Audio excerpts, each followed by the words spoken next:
Yes, you do. Did we have a guest on the online streaming? And is it Tina? Oh, okay. Oh. Has this always been like this? Oh, no, we have a different one. Tina's here. Hello, everybody. Welcome to Smart Group. Okay, so today we'll talk about effective calls to action. And let me try to get out of the way so everybody can see. So I remember when I was going to school, there was this horrible surprise every once in a while where a teacher comes in, they said there's a pop quiz today, which everybody's like, oh my god, that's terrible. And my mom was telling me about this concept because she's taking a class recently, and I thought, wow, that's so bad. I just remember being all these horrible experiences and memories from that I thought I would make you guys remember that today. So we're having a pop quiz today. It's not so bad. It's just one simple question that I want to ask of you guys is to think about, what do you want people who are visiting your website to do? Okay? And we've kind of hinted on that with the introduction.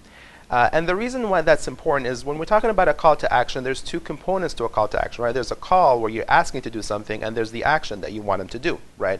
But before we figure out what we want them to do, or before we actually ask them to do something, we have to figure out what we're asking them to do. And we have to be very specific because, as Dale had talked about this week and last week, that we have to focus on one thing. So we have to be very specific. If we're generic and if we're just asking them, multiple things, they may not be clear what they need to be doing. So I'll just go ahead and do that. So some of the goals that people have for websites, as we went around in the introduction and talked about some of these things, it could be, you have to think about what, for your business, what is important to you. Do you want to get a phone call when someone lands on your website? Do you want them to subscribe to a blog, or do you want them to sign up for an email list? Request for a quote or proposal, request on one-on-one meeting or free consultation, or to come into a physical store. You just want them to feel like they're comfortable with the website enough to feel like you're credible and that you will take care of them, you'll be honest, and so on. Or maybe you just want them to land on your website and buy something, right?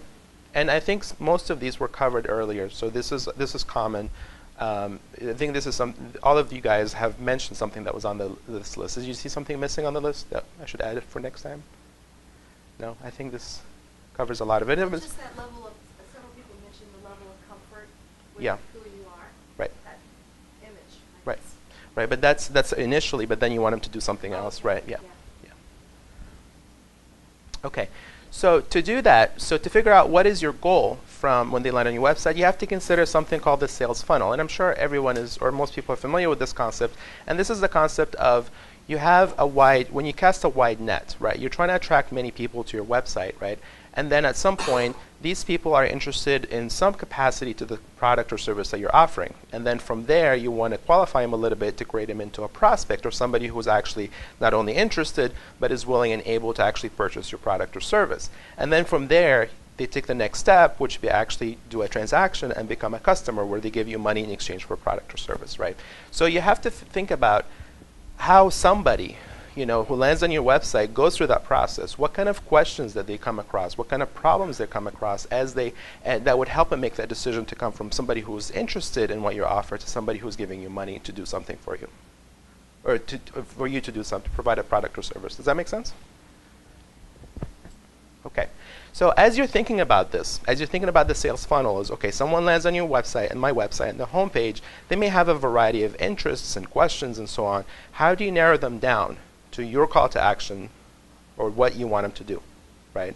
So somebody lands on your website, they have all sorts of questions and a variety of concerns and interests and maybe wants, or maybe they're not really sure what they want. How do you guide them to get to the point where they make that phone call or that come to your physical store or sign up for the email list to actually do what you want them to do on the site?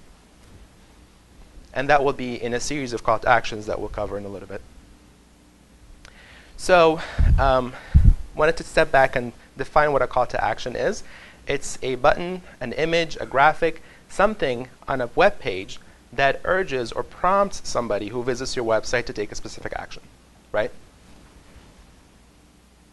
And you've seen some of these everywhere. They come, this is the most common way to implement this. They're usually a button of some sort that encourages somebody to do something. They're telling them, click here for a free consultation, or subscribe, or see our plans of pricing, view our features, purchase this book, or sign up for a free trial, and so on. They can also come in text formats, right? So, and we'll cover that a little bit more in detail. So they can also be more subtle call to actions in the midst of or in the middle of your content. Okay. So, where do we include these calls to actions? Well, I think the first place that you have to include is your homepage, right? Your homepage has to have somebody that guides somebody, whether that's a phone call, whether that's a sign up, or whether that's click to shop, like a place to visit your e-commerce store. And also, I think there's room on every single page on your website for a call to action, right? Also, a blog post is we'll talk a little bit more about that in blogging, how you can integrate calls to action in the middle or the end of your blog posts. And also everywhere,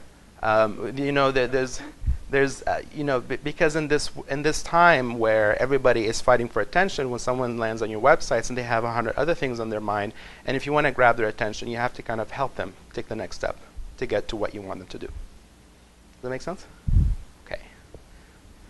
I keep saying that, so I'm going to stop asking if it makes sense. If it doesn't make sense, interrupt me, okay? Okay. It makes sense. Everything you say makes sense. Well, I don't know about that. When he says that, I'm wondering if somebody's looking at him like, I know. Who's doing that? Okay, so let's talk about how you can implement call to actions in the home page and the content pages, okay? And the reason for that call to action is not necessarily to sell them something right away, but to keep them engaged, keep them on your site, and kind of encourage them to take the next step, whatever that is, maybe. And if you think about the sales funnel, so they land on your homepage, or maybe they're landing on the middle of your website, and they see, okay, well, I have all these services and offers. What's my next step? Do I need to learn about my products or features? Do I need to learn about, well, what's the next step do I need to do to make a decision on purchasing something? So some of the wordings for these, you'll see stuff like this. Learn about a product or features, and there's a button or a text or something, right? You can elaborate on different services. You can have a button that shows your recent portfolio if your business has a graphic component to it. You can encourage them to download something in return for an email address right away. Or you can just, a prominent link that you can link to a form that they submit a form online that you have to get back to them with a proposal.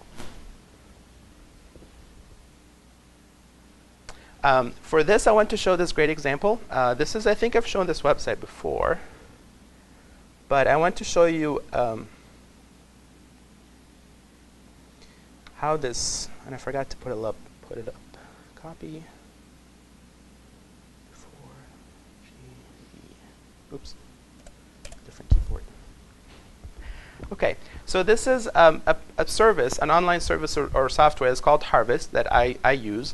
I use to track my time as I'm working on different projects, and also use it to bill invoices and stuff like that. When I signed up, if you have no interest in this service, you may not. But when you land on their homepage, this is their homepage, okay?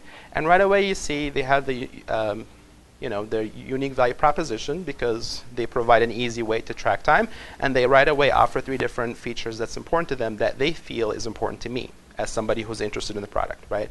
And then it doesn't show above the fold here, but actually it does. If you scroll down right underneath it, you see this big green button that says see our features, right? And to me, that's important. If I'm interested in the service, I want to see exactly what they offer. How is it that I'm going to track my time? How is it that I'm going to send an invoice? How am I going to implement these features that they're talking about?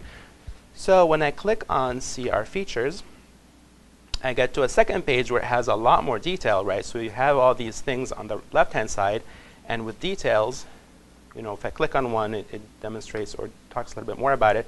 And right away, when you scroll down, you see that button that says Get Started Now. So if I'm ready at that point, I can click there and sign up for the free trial.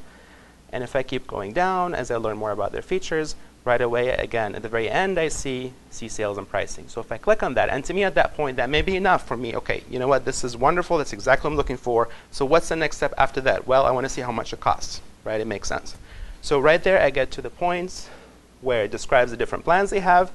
And also, again, you have this green button that says try it for free, right? So now I'm sold on the features. The price matches what I'm interested in or what I can afford. And right away, there's a button that tells me try it for free, right? So what would stop me at that point from trying it for free, right? So when I... Yeah, I mentioned that yesterday. So again, some of the things in your call to action buttons that you have to think about is what are some of the questions they're having, right? So if I try it for free, sometimes you try something for free, but you have to enter your credit card, and then in 5 days or 7 days or some arbitrary number of days, you'll get charged, and you're like, well, I don't want to forget about that if I'm just trying it, just to test it out. And then if I forget, I'm going to get charged. So it says right here, try for free, no credit card required. So to me, there's absolutely no problem in even trying it, right? So again, they kind of overcame some hesitations some people may have. And once I click on try for free, it's going to take me to a form to sign up. Okay? So you can see on the home page, they talked about, okay, so this is some of the stuff we offer.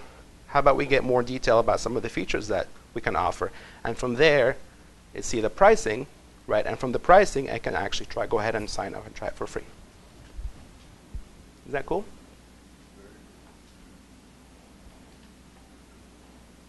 Yeah, that's a great example of a good homepage. It's very clear. Yeah, and the navigations, it all makes sense. yeah, yeah. And this is something about, I'll stress another example later on, but this is one thing to keep in mind, because for a software or for a product like this or service like this, they want you to do one thing only. Right? Their ultimate goal is to sign up for that free trial. There's only one offering they have, right? That's their main thing that you want to do. So everything on the page will be geared towards that, right? You want to see the features, and then boom, you sign up for that free trial. And once you sign up, they feel that, or they're confident that I'm going to love their product or service, and therefore I'm going to stay with them and pay them on a monthly basis, right? So this can be a little bit more challenging when you have different audiences, when you have different, products and offerings that you have, when you have different. But just kind of want to show that as a simple example.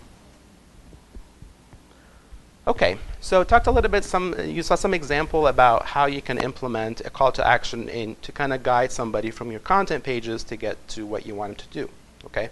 The next point I wanted to talk about is how do you use calls to actions in a blog post? And I think we've covered some of these points before, but it's important to think about them in this context. The goal for this, similar to the call to actions on homepage and content pages, is to keep people engaged, right? You want to keep them reading your blog posts, you want to make them feel that they're contributing to the conversation possibly, and you also want to continue to pre-sell them and increase your credibility if that's what you're interested in.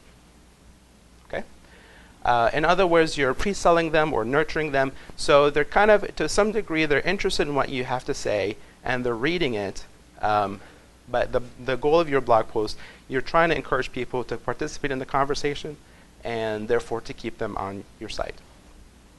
So what are some of the ways you can do that? The easiest way you can do that is to conclude your blog post with a question, an engaging question. So if you're talking about a topic, you can ask them, well, what's your experience with that topic, right? Or if you talk about different ways of doing something, the top 10 things you have to do when you get a new computer, for example, top 10 things you have to do or top 10 books you have to read this year, right? And then you ask them at the very end, what's your favorite book? Or have you read any of these books? Or maybe what's missing from this list, and so on. So you encourage them to participate in the conversation of the topic that you're writing about. Simply, and this is really the simple way, you can ask them to comment on your blog post, share your blog post on your social media, or follow you on social media, or subscribe to your blog posts. If it's relevant, you can also, as you're concluding a blog post or in the middle of it, you can encourage them to go to a landing page and download a free report that may be of interest to them that relates to that particular blog post. And from there, you can further, figure out more a little bit about what they're interested in and their interests, the questions they have, and some of the stuff that maybe they're repeating myself, but you can kind of figure out what they're interested in, and therefore you have them on a specific list that you know what interests that this person has. Okay? This is an example of a blog post that ends with what I call an engaging question. This blog post talks about 10 productive tasks you should be doing on Google Plus right now. Okay? So the person goes on to talk about the 10 different things you have to do, and then at the very end, you'll notice, you probably can't read that, but it says, what productive ways are you using Google Plus to promote your business, your blog, and yourself? Okay? So if the person lists 10 ways, I'm sure there's more than 10 ways you can use, 10 productive things you can do Google Plus. So if that person missed one of them, then that, they're encouraging the reader to contribute an additional one if they want, or other ones that they may have in mind. I also mentioned in a blog post you can ask them to share, follow, or subscribe, and there's some of the examples you can include on the bottom of a blog post or within the vicinity of a blog post. Is you can put the social media buttons. You can ask them to connect. If you ask them to connect, then it would be helpful to have those buttons somewhere close by. Or you can encourage them to subscribe to your newsletter. So somewhere around your blog post, there should be a subscription opt-in form to sign up for your blog posts. Okay? Do you have any questions? I feel like I'm doing a lot of talking here. I always get, like on mine, I have a thing to sign up for blog posts, but nothing for a newsletter. Okay. I wonder if I should have both, if that's overkill, is there something that says sign up and then choose, and then maybe have a checkbox that says blog post, newsletter, or both? I don't know. Well, that's a good question. The question is, though, for you, do you want to create a newsletter? Is that going to be helpful for your business? Do you think people will? Yeah, because it's a push thing. I mean, the blog post, well, they'll get those two. I don't know. You can tie them together, though. Yeah. Yeah. Two birds with one stone. Yeah. The way we're doing. Right. I was going to talk to you about that. Okay. Changing my sign-up thing. Okay. See what it does. Okay. You want me to explain what I was? Yeah. Explain Sure. Okay, so what we've been doing for the last 2 months with our Smart is that we have our blog posts that we post, but we're not worrying too much about the RSS feed. What we're doing is a weekly newsletter that starts the article or the blog post, and then you click on. So we're doing that push with our email list to get them to come and see our blog. And then, so the primary thing is building an email list. I had the exact same question you did, Steve, like 6 months ago. Plus, even when I Because it's think of a harder. newsletter, it's like I can't say much because you got limited space. So when I try and link to a blog post about it, so read more on our blog. So it seems to me like email is probably more effective. I think it is. Isn't it? No, I think email is a great. Because I'm pushing into everybody's box. Now, whether they read it or not, that's going to depend on what they read things from us before that they like, and if I have an engaging headline. But if they go and they see the blog post, and then that I get the SEO on the blog because they click through to it, it's still a newsletter. So it's like a combination. Are you having the blog feed into your email that you're doing? It won't. Custom contact won't do that. They That won't. would really be great. If they develop that feature, I'll put in a word for I us. think it will feed like what's there right now. Like, No, you know, Like well, they let's talk feed it about in. it. Yeah, I actually checked it out, and I mean, it won't be a constant feed. It won't be automatic. No, but The email if static. there was a way so that I didn't have to actually go in, copy and paste the first paragraph from the blog post, No, I put the think link there's a way in. to do it. But there's no way to do it automatically. I've checked into that. Sherif checked it. Unfortunately, there's other services that allows you to, from the RSS to the blog post. So as soon as you write a blog post, it sends it out to everybody. You can say, but with Constant Contact, I checked. For some reason, you can't have that automatically. You actually have to go in and include you have to create it manually. Hello. Hello. This your friend with the Yeah. blue beard? Blue beer. 20 push-ups for being late. No, those are free. If you wouldn't mind just signing in and putting or leaving your card. These are your guests. Welcome. Well, I know my work done in my fault. I think this is gonna fall. Okay. So many of us today Yes. get so much email from so many sources that how do you counteract that? I mean, I'm in the process of trying to stop getting some emails and unsubscribing from things because I find that I end up deleting 30 emails that I get at a time because I take a quick look at the subject, a quick look at where it's from and so forth, and I say, I don't have time today. Yep. And just 3 days ago, I discovered that in my personal email box, I had 1,700 unread emails, all of which I deleted almost immediately because who's going to get to them? And I it's somehow something that we have one that email had marketing. McMahon's I'm sorry. sweepstakes. I'm sorry. I had heard you had one that had McMahon's sweepstakes in Yeah, there. no, that wasn't there. And didn't respond, and the deadline was 10 minutes ago. This is a little bit off subject, but there are services that will organize your inbox for you. And you can set it up so that emails go right into a folder. And then you can prioritize. Deborah, do you have one of those? Because I know Aaron even uses that very Do filters. successfully. Rules, email rules. Yeah, filters. And, Yeah, there's a filter. yep. So now filters Well, all of the Yeah. interesting ones into a read later file, so it doesn't get mixed with the junk. Yes. Oh, go ahead, Pam. I was going to say, the worst case scenario is if even if they delete it, they had to see who it was from first to delete it. So there's one touch. I mean, that's a worst case scenario. That's true. I mean, Okay. there are things that I did read Yeah. before And deleting. it's helpful if they send something that you really would like to see. Yeah. You know, in your case, you're saying, hey, I really don't want to see these. Right, right. So you're just kind of weeding through what's important. Yeah, and on the same subject, I might go in and I might want to get something that's being offered on the website or their squeeze page, but they get my email address and then you start getting a daily email from them and you don't. You don't want that. to get that. So how frequent is too frequent? Oh, that's too frequent. Yeah. It's too frequent. I'm unsubscribed. Yeah. Well, I think I wanted to make a couple points. Actually, I think, David, I'll start with the point. I think I completely agree with you. You can do filters, and I think that's fantastic to stay organized. But at the end of the day, if you're the end of the day, right, literally, I mean, before you go to bed, and you still have 40 emails in the folder that may not be important, you still won't get to them, right? And then the next day there'll be 80 and so on, right? So the question is, you're absolutely right. We have to figure out how to make your email stand out. You have to figure out how to make your email so valuable to your subscribers. That way they're looking forward to it. I know it's kind of hard to think about, or to feel like, well, why is my email going to be like going to stand out? But some blog posts or some email subscriptions that I subscribe to are ones that I'm like, oh, I wonder what the blog post is going to be about today, Yeah. you know?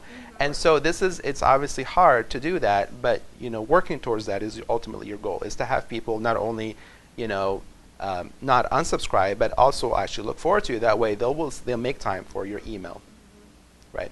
And then, I forgot the second point. What did you say? If you subscribe. Oh, how often is how much? Well, you know, that's hard to answer, but I think, you know, once a day obviously is too much. I think maybe 2-3 times a week, maybe kind of vary it. And also with email marketing, you have to be careful not to always be pushing something on them. Some emails can be a reflection on something, right? So you kind of have some experience that you kind of reflect on and how it relates to your business or how it relates to their interests, right? So not every email has to push something. And those ones, if it's every day and it's valuable to you, again, you'll read it every day. But if it's every day and they're promoting something every day, you're like, well, you know, they're all just want my money, right? Go ahead. Well, would you say most small businesses should just send out once a month, in general?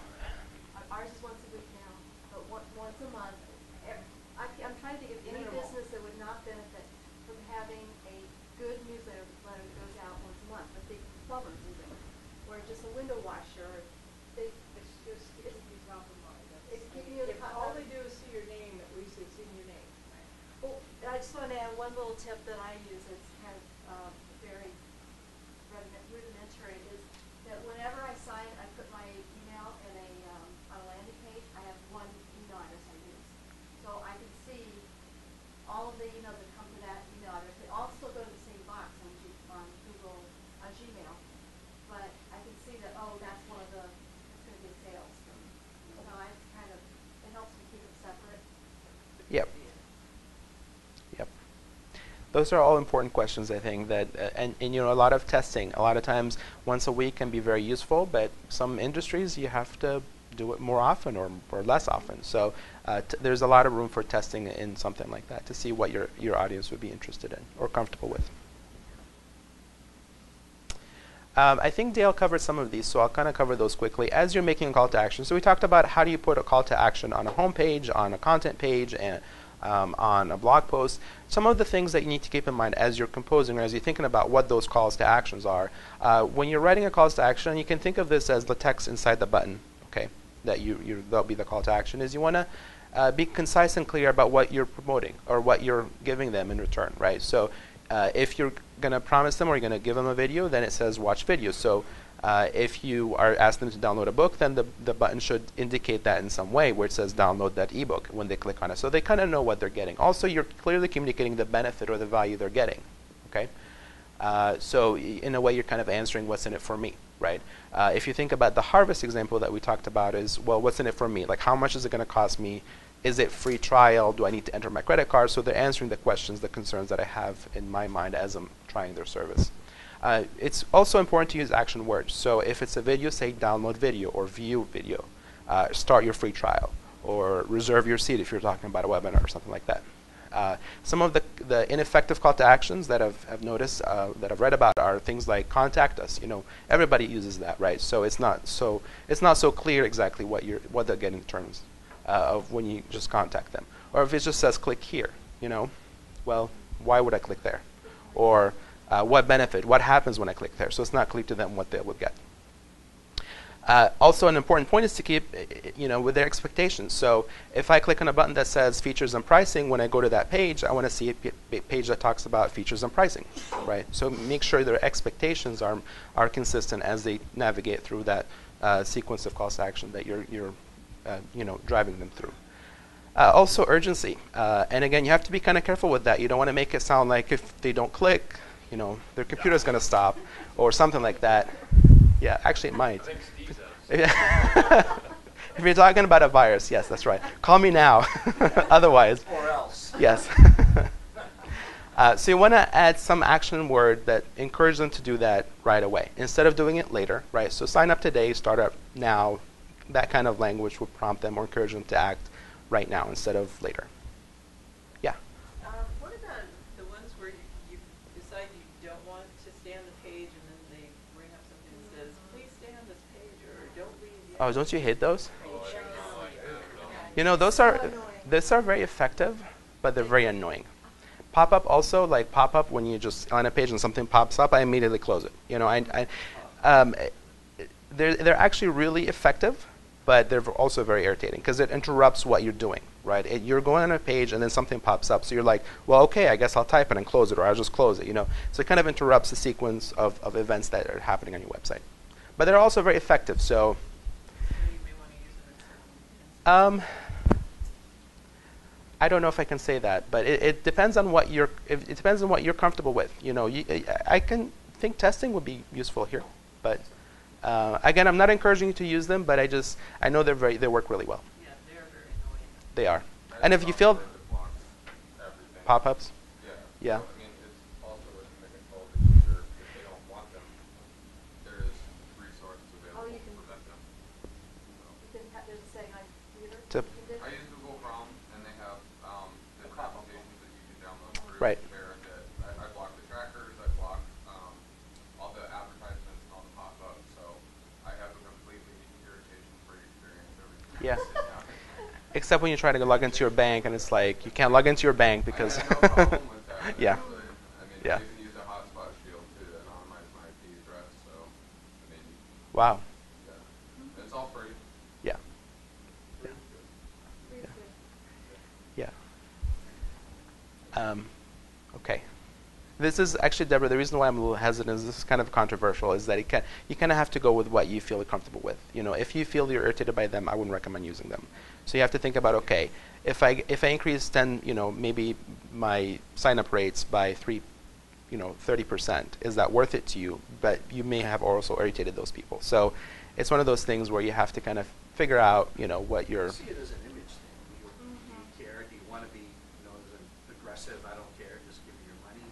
Or do you want to be more engaging and maybe Yeah. it might be a Yeah. longer-term I don't relationship? I don't see Argue Deborah with the using results, it. though. No. Um, How can you argue with well, results? that's. Because if you irritated somebody Mhm. and they weren't going to sign up anyway, Yeah. did you really lose much? Well, but you worry about. If you irritated somebody and they signed up, Mhm. they must, then That's it's true. all good. At least they. That is true, except, if I'm visiting the website, right, and I was going to sign up, but because that irritated me, I just exited out of the website, right? So you may be selecting for certain people who sign up for everything and maybe just adding it to their junk or not junk, but adding it to like, okay, fine, you want my email address? I'll give you my AOL that I never check. So it increases the sign up rates, but how quality is that list, right? And that's, again, none of these things we won't be able to come up with a definitive answer unless we test it, right? We see, okay, well, how do we test that? Well, we do these 2 pages, and then we figure out, okay, this list responds, like converts at this rate versus this list. So unless we do something like that side by side, it's really hard to give the answers. But just thinking about it conceptually. He told me it was 500% improvement. Really? In sign-up rates? Yeah. Interesting. That's what I mean. Yeah. I was just on a site and it happened. It was Marie Forleo's site. It does. She does that. Marie Forleo's site, and I thought, I was really stunned because it just seemed with such bad taste. For the Pop up. Yes, it said, don't leave. Okay, no, I'm going to leave faster now. So. Well, it's. She finds it's 500%. yeah. People will click on the. She's spam on Oprah on things. Sunday, so there you go. She's got something that's working. Well, Yeah. But she would have I been. guess I can't argue with that. She's on Oprah. Oh. But maybe she would have been on Oprah last week if she didn't use that, right? Okay. I think it's about her squeeze pages that come in there. Oh, yeah. Probably not. Okay. So when we're thinking of a call to action, whether this is in the middle of a blog post, as you're encouraging them to go to a landing page or something like that, this is kind of the concept you want them to do. You want them to click on something and then land on a page. This is an example, it's just a schematic of a landing page that has a headline, has a video, has an opt-in form, the elements that Dale had mentioned in the beginning of the presentation. So wanted to kind of briefly talk about those landing pages. So just to start with the definition, is a landing page is a web page that focuses on one specific action, and namely, in most cases, that's somebody, you're asking for someone's information to sign up, and you get that email, their email address, and then you can communicate or use that in your email marketing strategy. And really, the goal here is to generate a lead, right? So you're trying to increase your email list, you're generating a lead, and in parentheses here I said, or segment your leads. And the reason why I use that word, I didn't make up that word, by the way, it's commonly used. That word, what I mean by this is that if you are in the middle of a blog post and you have a big, huge list that has thousands of people on it, right? Don't we all? And then you have a blog post that talks about a specific problem or question that certain segments of your audience has, and they click because they're interested in that, and they land on this landing page that you describe. Well, if you have, I'm going to give you 3 tips to take care, solve your Twitter questions, or answer your Twitter questions, or help you set up Google Plus correctly, and so on. So you're kind of getting at something specific they're interested in. So they're no longer on this big list of thousands of people. They're more on a smaller list that has a smaller interest or a more specific focus. Okay. So you can use that to kind of segment people who are on your list or maybe not even on your list at all, right? This is an example of a homepage of a product or service called Basecamp that I use, and this is really their homepage, right? So this is it. So you see right away when they land on their page, you see this title that says, last week, thousands of companies signed up with us, and then you see this person who's saying something, so automatically you have to read what she's saying, right? And she says, I keep track of projects using this. So it's some sort of testimonial, right? But it will catch your attention. It's going to make you slow down and figure out what this is about. And then very prominently placed is an opt-in form that's asking for your email. Actually, this is not an opt-in form. It's asking you for your name, company, email, and then you're actually starting a free trial, right? So remember the harvest example where they kind of took you through the process of, okay, let's learn about the features first. Let's figure out how much it costs, and then from there start your free trial. These guys, and actually Basecamp is known for changing their homepage very often. So I wouldn't be surprised if you go to their homepage right now, it would be something different. Well, actually, I'd be surprised, but it may be something different by the next time I go to it. Okay? But they immediately tried, okay, we're going to go for people who just want to sign up right now. And you'll notice on the top there's other information that may be helpful in making that decision. So there's new stuff. They're always adding new features to their product. There's pricing. Again, if you're interested in how much it costs, you can click on there and so on. So it gives you all the details, but what they want you to do is right center, is to start that free trial. And they feel, again, similar to Harvest, they feel once you sign up and have a free trial, you'll love the product or service and you'll continue to pay them on a monthly basis. Yes? links at the top of the navigation at the top. This is a screenshot, but yes, they are on the website. So a lot of times when you have a squeeze page, the squeeze is kind of like do this or nothing. Yes. This is a, In this case, they're giving them options. actually, yeah, but this is not necessarily a squeeze page. I mean, it's clearly what what they want you to do, but this is actually their homepage, their website homepage. So, And then that brings up another question. Sure. Is it recommended that your homepage be a squeeze page?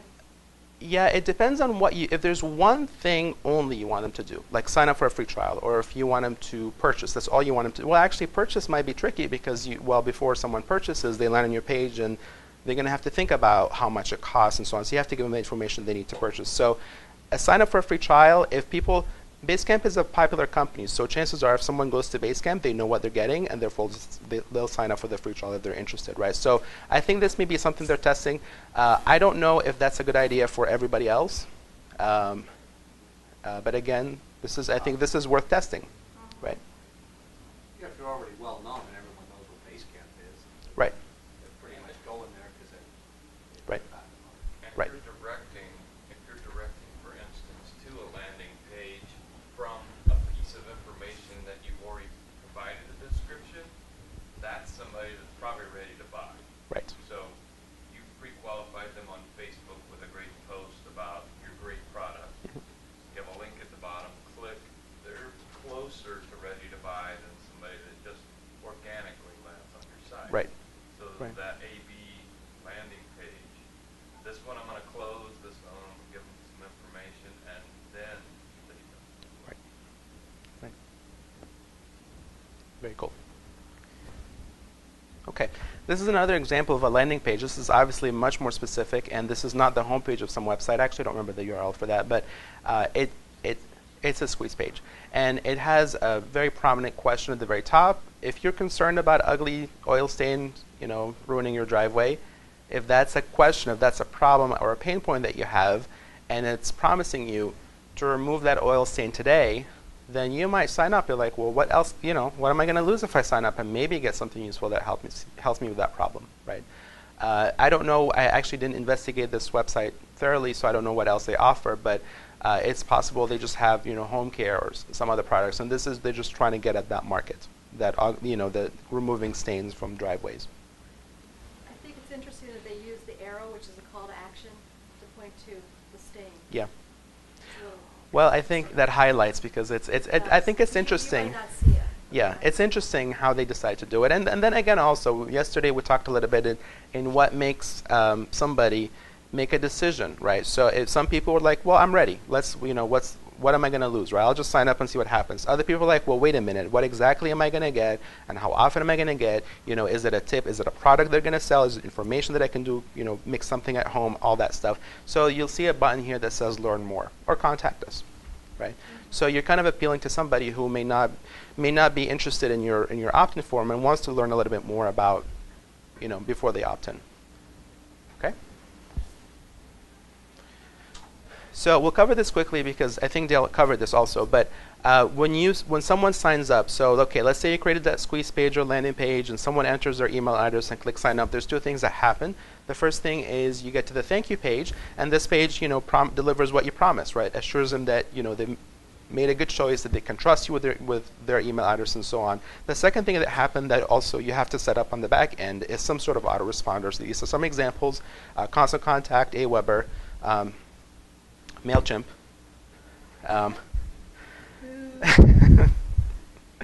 And some of those autoresponders, you can set up the autoresponder. This actually goes back to yesterday because Yeah, we had a big discussion about well, it wasn't that big, if but MailChimp was worth even trying. I wasn't happy with it. It's just so watered down. There's so little to it. I'm happy with it. okay, interesting. And we use it, but we use it strictly for e-newsletters. Yeah, I use it for a lot. Well, yeah. last week I had a link and it's on the slides that I uploaded, and you can go, if you're trying to decide between several email clients, you can just put them all in and see, there's a list of check the cost, how many templates, Yeah, I saw all that. the I like different that. features are all compared, and The so vertical when I did response that, stuff, you haven't tried that. vertical response looked good, but there were some things that didn't have the constant contact test. So it was constant contact best? Yeah, I thought it was. Well, it That's depends. the one that I compared. It depends on what But criteria Sherif, you're using. For some reason, likes Snapchat. I think I think they provide a really good service. I also think AbleWeb is a really good service. But anyway, that's they all offer free trials, and so you can try to see what they're all different. They offer the same basic. Is it because you know coding? Because they seem to give a lot of leeway to people who know how to code. That's not why. I mean, I appreciate that, but that's not why. There's also Fusion something. Infusionsoft? Yes. Yeah. Well, that's the one that really a whole suite of things, though. There's also one shopping cart. There's all sorts of different ones, but they vary when. I'm sorry? Infusionsoft's nice, but it's pricey. I mean, Yeah. it's How much does it cost? $100 a month or something? I'm not sure, actually. I don't remember. Yeah. 300 a month. $300 a month? Yeah, I thought it was. But they also. I used it for a while, never got my money's worth because I didn't utilize it. Yeah. And it was like a $3,000 sign up fee and 300 a month. Oh my gosh. I was on it for over a year and didn't Use use it. Oh, No. Yeah. But But I know that if I had the business and somebody to run it, I would want it. yeah. Yeah, it's incredible. Yeah. It's But like it's It's the you want Cadillac. it. It's a Cadillac of.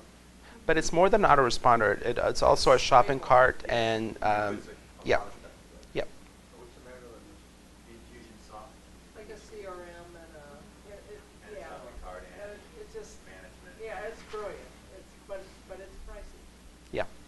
And you need to be ready to use it. You gotta do that. Yeah, I know. I think I feel the pain. Hope to be ready soon. I'm subscribing to a number of things that I've never. Anyway, supporting the economy. Okay, so let's switch gears a little bit, and actually that little logo on the top right is a reminder that we're kind of switching gears a little bit. So it kind of gives you the visual clue that we're going to switch. Actually, it was a big image, and if you really look, yeah, it is. Anyway, so I want to introduce slightly a new concept, but it will relate to what we're talking about here. Okay, so 70% of in one survey that surveyed about 200 people, said 76% of those people said that the most important element in web design is. Can you guess what that is? Navigation. Oh, did you look at the slides before? Yeah, no. Well, look at the topic of our. Oh yeah, I that's heard it right. before in the smart group. That's right. I took this screen capture from a website, from an ebook from a company, HubSpot. It's a website that generates a lot of surveys, it generates a lot of reports and that kind of stuff. And yes, yep, definitely. And they said that 76% of, well, actually, that wasn't navigation. The actual response is the ease of finding information. So, Well, I don't have now, It- and you're helping. yes. So, how easy is it for somebody to find the information they're looking for? Well, for your website, you have to think about, okay, who's my client, obviously, and what information are they looking for? Are they most interested in how much my service costs, or the features, or what are the details of the offer? Is it a monthly fee? Do I get a subscription? Is it a free trial, and so on, right? So it depends on who your customer is, what questions they're looking for. The navigation has to help them find that information. That way they stay on your site. Okay?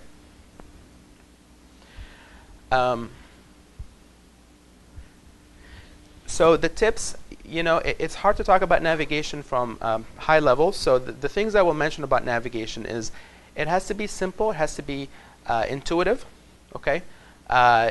It's helpful to include breadcrumbs in your web pages. That way, if somebody goes to the About page, on the About page you have, like the company information, and then from the company information you have another level of navigation, then someone can backtrack, right? So it shows kind of towards the top right under the main navigation, kind of the trail that they did. So it would say the home page, About, company information, and so on. So kind of they can go back if they need to kind of trace their steps back, okay?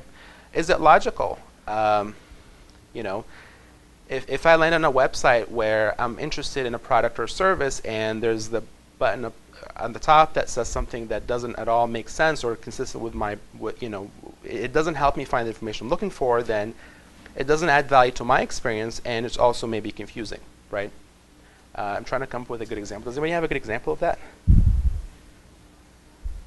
There's and I don't remember which one it is, but there's a restaurant. I was going to their site to see what their hours of operation were, and you would think it would be on the main page. You had to search through all the Yeah.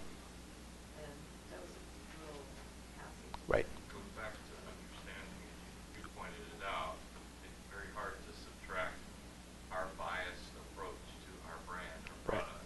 Right. So that we have to subtract that to know what is it that you are Somebody gonna interested in want. your service, right? Right. Yeah. Navigation is pretty just derailed many times Mhm. because of our locked in thinking about our process. Right. Right. It also has to be comprehensive. It's helpful if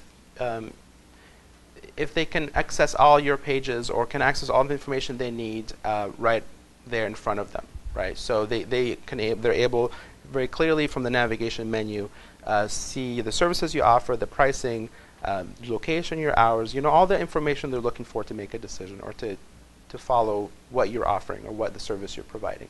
Okay. And also with navigation, it's important to keep things the same principles as a clear to action, right? So, or a clear call to action. Is there a logical next step? So, if you're thinking about the harvest example, okay, so initially I'm interested in finding out some of the features, and then now I'm interested in the pricing. So those two kind of go hand in hand. If I saw the pricing first, I wouldn't be interested in the pricing before I know the features, right? So the logical next step is important as you're thinking about how you're composing those pages, okay? Is there a clear path? I think that's kind of goes hand in hand with is there a logical progression? And is there too many options? A lot of times you want to have everything in front of everybody. I mentioned it has to be comprehensive, but it also has to be simple enough where it's clear what kind of actions or what kind of steps they need to take, right? If it has every link on there, and I've seen websites that has two pages or two lines or two levels of navigation, just one after the other, it would take me just a minute to try to figure out what all the answers were or all the options were and which one to click on. Okay, so keeping it simple, minimizing them as much as possible would be helpful. If you think about the harvest example that I mentioned earlier, the navigation in this case would be at the very top, right next to the logo. So again, if you think about their product or service, what's important to them is, or what's important to me if I'm evaluating their product or service, first I want to know their features, right? Next I want to know their pricing.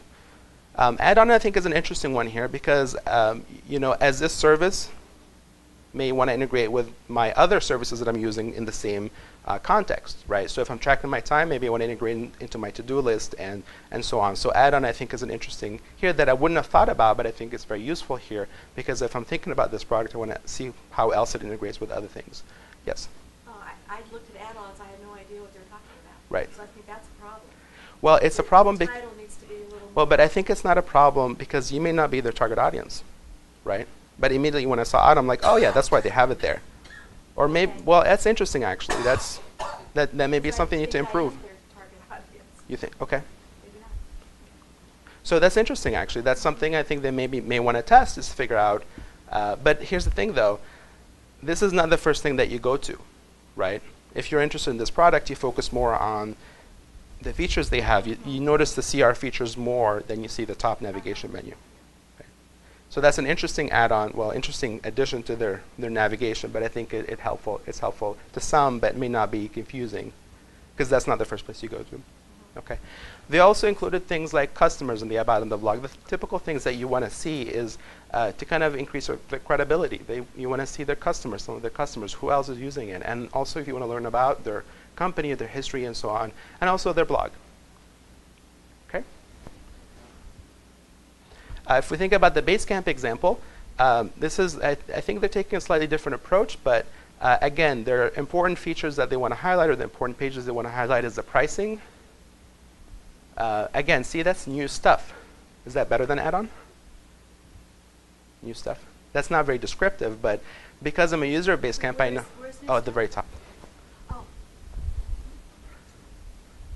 Well, actually, but they use a two-line approach where they say new stuff and then new Basecamp features. So they talk about, yeah.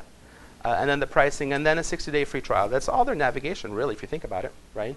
So that's a very simple, very streamlined to what they want you to do, which is to sign up for their service.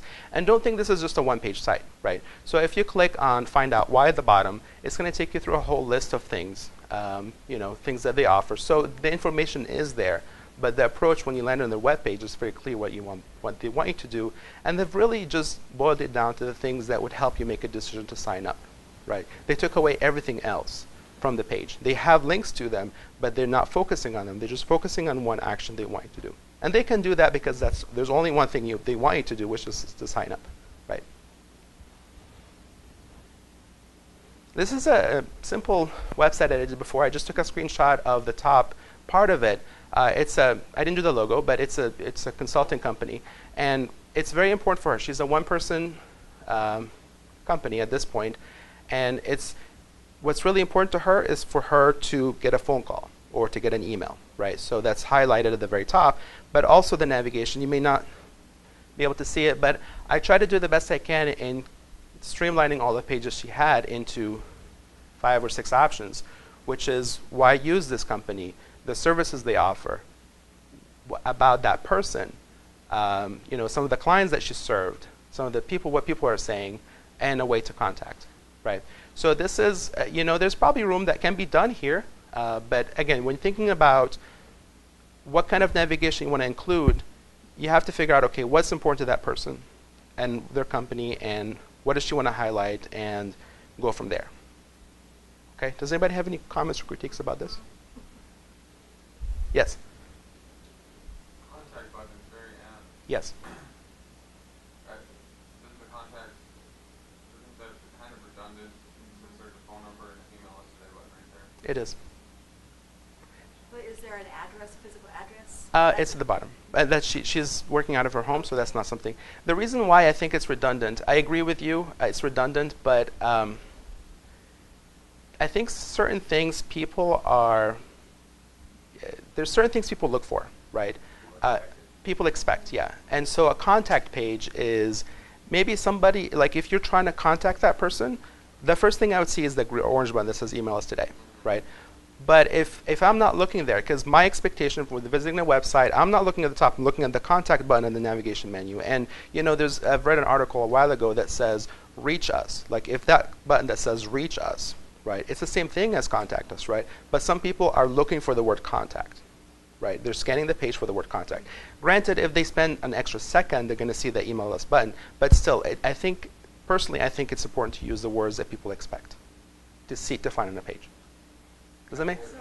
The other thing is, if you're meeting more of an audience that way, like if Right. somebody's looking, if they're not even paying attention. Right. then Right. maybe not see it. But as a web developer, you're taking into account what your customer, your client wants.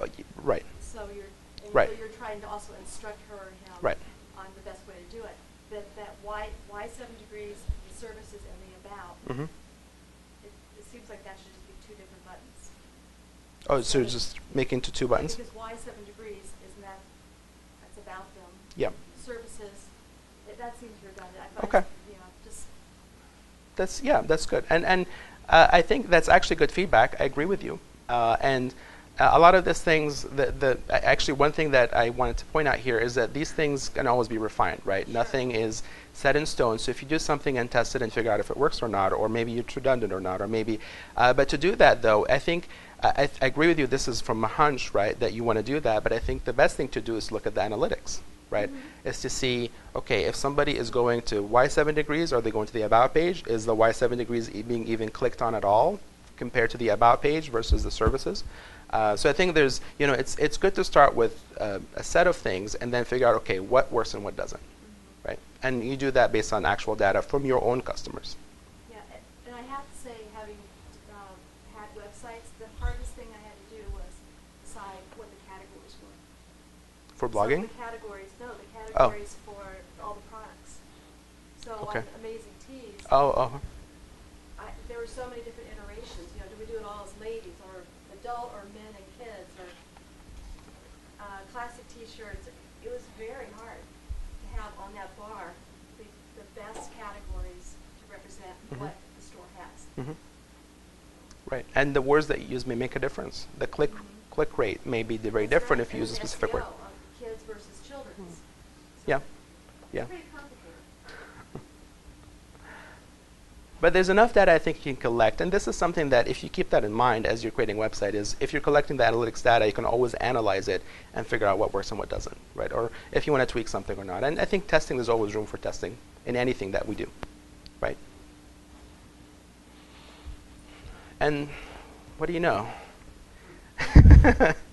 Well, let's talk about can you do better, right? Actually, I forgot that this was the next slide, but this is a perfect segue. Can you do better, right? And this gets at the concept, I think Mike mentioned A/B testing, and if you're not familiar with that, it's also called split testing, and if you're not familiar with that, we'll talk about it now. So the idea of split testing or A/B testing is you have a home page or a landing page or something, and you create two variations of it, right?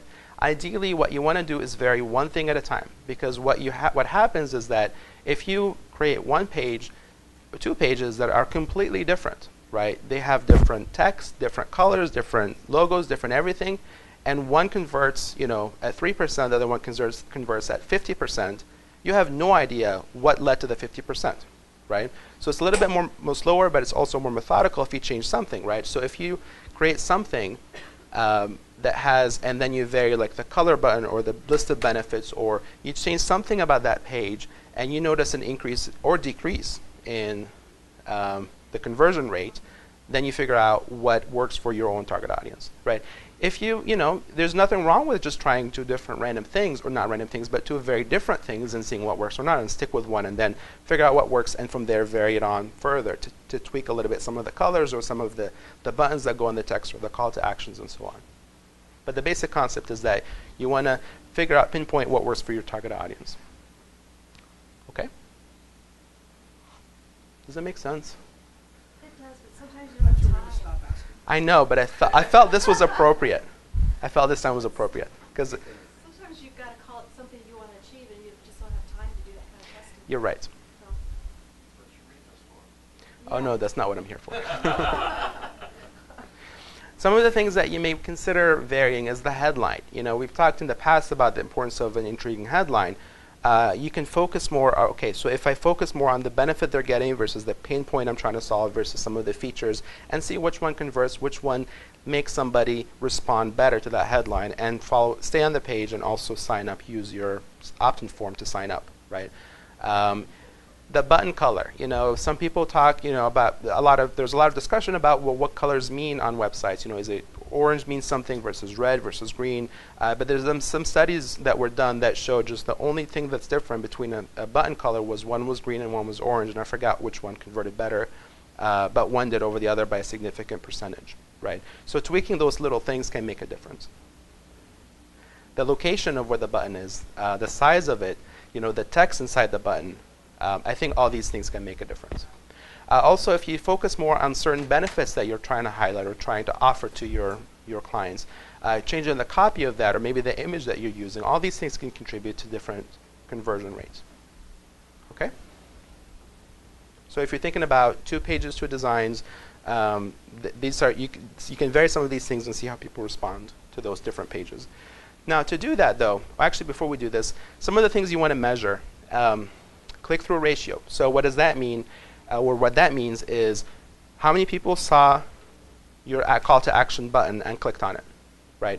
So if you have 100 visitors, how many of those 100 actually clicked on the button? Or some people just saw it and kind of kept scrolling, okay? Click to submission is if I'm on the home page, right? Or if I'm on a page right before the landing page. So if I'm on a page and I click the call to action, go to the landing page, so I clicked on the button, how many of those people who clicked on the button actually filled out the form?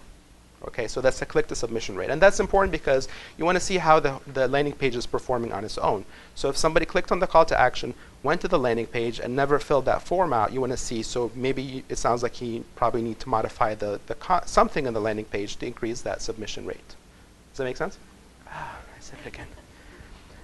View to submission. That's similar where, okay, if I saw the landing page and so how many the people who actually landed on the landing page actually filled out the form and submitted it, okay?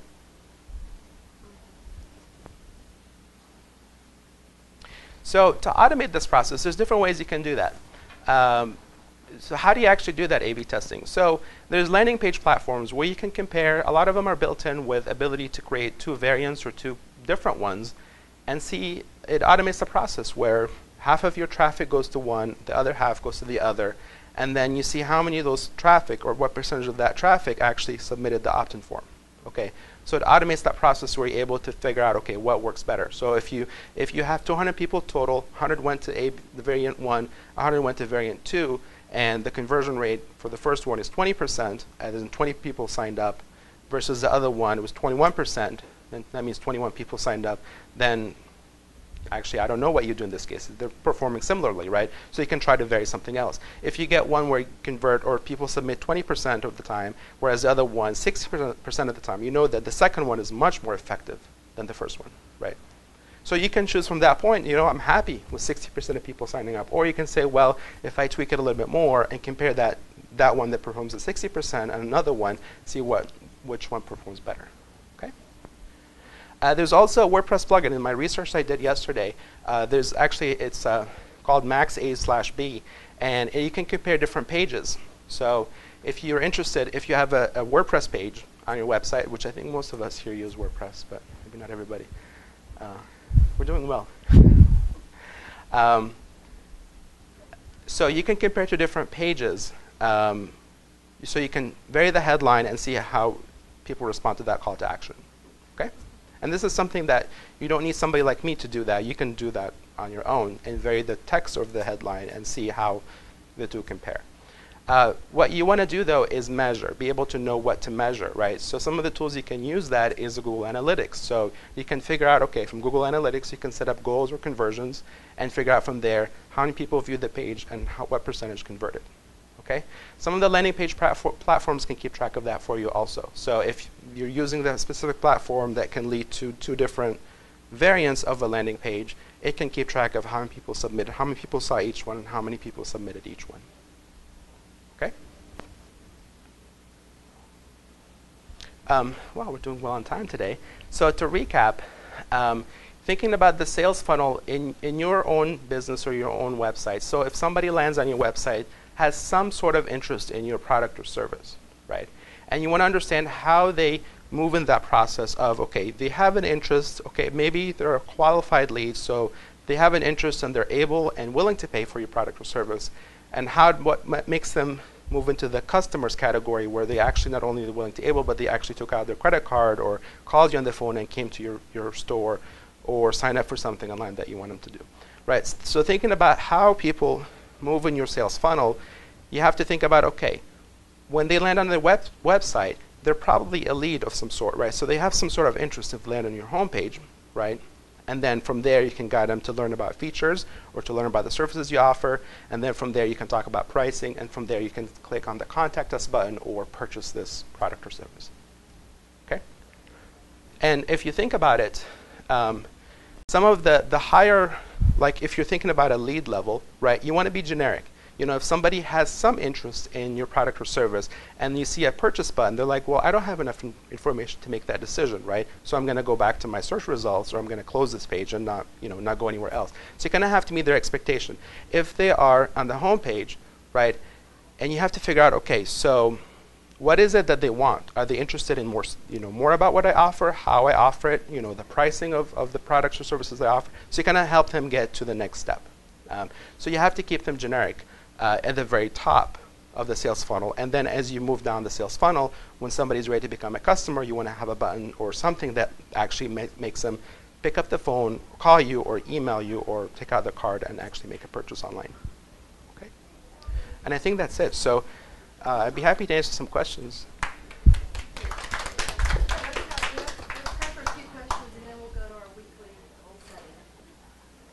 Yeah. And on that slide, you have those arrows going to those different colors. Was there some significance, or was that just? That was just, actually, I thought about this. I had those 4 colors, and I thought, the sales funnel has the red on the top. So, oh, no, I see what you're saying. So actually, they're consistent with that particular graphic on the side. So the top part has red, and then this is prospects, and the customers with somewhat blue. So that was the reason why I did that. But I don't understand why you're splitting them. Oh, I see. What's that? I thought you were just showing the flow. It could be that you want them to take from one to the other to the final one, or maybe you have, at some point somebody may be interested in the features, somebody may be interested in the pricing, but ultimately they both lead to the purchase page. So that could be a place where they can split. I see. I got it. Yeah.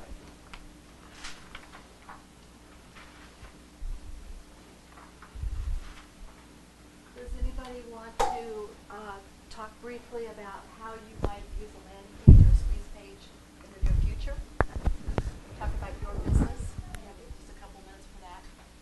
I'm in the process of, Well, working you with stay here. Sherif, finishing up my website. Uh-huh. And I'm not Both of sure us. if we're gonna do a squeeze page, but I will have an offer, a free offer per se, to get the email information. Mm-hmm. So